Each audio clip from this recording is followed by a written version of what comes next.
think the danger of AI is much greater than the danger of nuclear warheads, by a lot. Mark my words, AI is far more dangerous than nukes. I try to convince people to slow down AI, to regulate AI. This was futile. I tried for years. The biggest issue I see with so-called AI experts is that they think they know more than they do. And they think they're smarter than they actually are. This tends to plague smart people. They define themselves by their intelligence, and they don't like the idea that a machine could be way smarter than them, so they discount the idea, which is fundamentally flawed. That's the wishful thinking situation. I'm really very close to the cutting edge in AI, and it scares the hell out of me. It's capable of vastly more than almost anyone knows, and the rate of improvement is exponential. It feels like we are the biological bootloader for AI, effectively. We are building it. And then we're building progressively greater intelligence. And the percentage of intelligence that is not human is increasing. And eventually, we will represent a very small percentage of intelligence. It's going to come faster than anyone appreciates. I think it's with each passing year, the sophistication of computer intelligence is growing dramatically. I mean, I really think we're on an exponential improvement path of artificial intelligence, and the number of smart humans that are developing AI is also increasing dramatically. I mean, if you look at like the attendance at the AI conferences, they're doubling every year. They're getting full. I have a sort of a young cousin of mine who's graduating from Berkeley in computer science and physics, and I asked him, like, well, how many of the smart students are studying AI in computer science? And the answer is all of them. Come up with a better approach or better outcome is that we achieve democratization of AI technology, meaning that no one company or small set of individuals has control over advanced AI technology. I think that's very dangerous. It could also get stolen by somebody bad, you know, like some evil dictator of a country could send their intelligence agency to go steal it and gain control. It just becomes a very unstable situation, I think, if you've got any incredibly powerful AI. You just don't know who's going to control that. So it's not as though I think that the risk is that the AI would develop a will of its own right off the bat. I think it's more the concern is that someone may use it in a way that is bad, and even if they weren't going to use it in a way that's bad, that somebody could take it from them and use it in a way that's bad.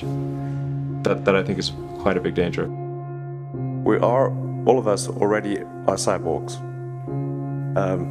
So you have a machine extension of yourself in the form of your phone and your computer and all your applications.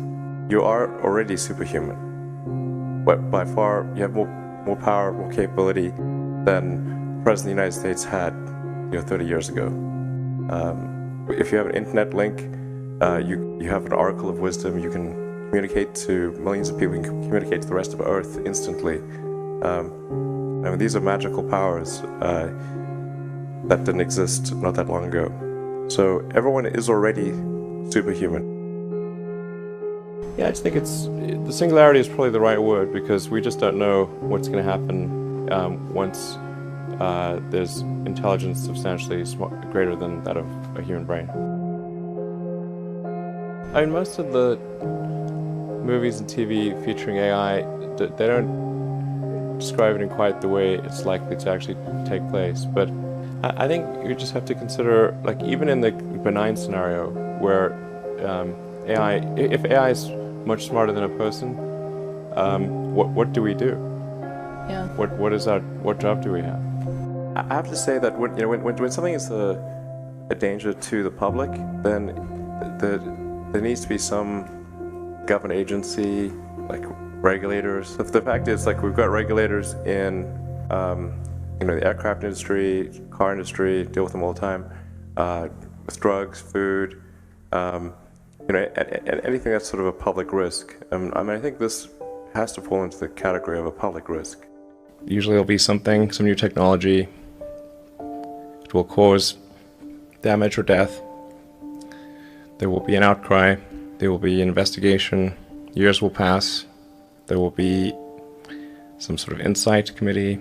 There will be rulemaking. Then there will be oversight, eventually regulations. This all takes many years. This is the normal course of things. If you look at, say, automotive regulations, how long did it take for seatbelts to be implemented, to be required? The auto industry fought seatbelts, I think, for more than a decade. Successfully fought any regulations on seatbelts, even though the numbers were extremely obvious. If you had a seatbelt on, you would be far less likely to die or be seriously injured. It was unequivocal. And the industry fought this for years, successfully. Eventually, after many, many people died, regulators insisted on seatbelts.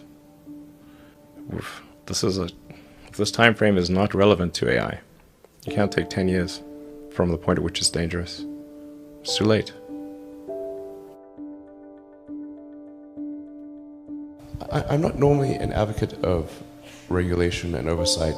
I think one should generally err on the side of minimizing those things. But this is a case where you have a very serious danger to the public.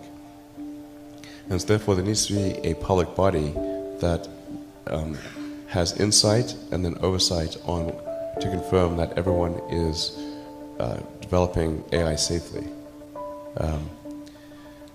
This is extremely important. I think the danger of AI is much greater than the danger of nuclear warheads, by a lot. And nobody would suggest that we allow anyone to just build nuclear warheads if they want. That would be insane. So why do we have no regulatory oversight? This is insane. And the intent with OpenAI is to democratize AI power. There's a quote that I love from Lord Acton. He was the guy that came up with power corrupts and absolute power corrupts absolutely, which is that freedom consists of the distribution of power and despotism in its concentration. And so I think it's important, if we have this incredible power of AI, that it not be concentrated in the hands of a few and potentially lead to a world that we don't want. I'm not really all that worried about the short-term stuff. Things that are, like narrow AI is not a species-level risk.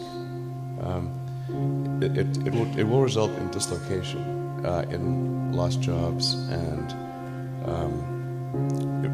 the sort of better weaponry and that kind of thing. But it is not a fundamental species-level risk, whereas digital superintelligence is.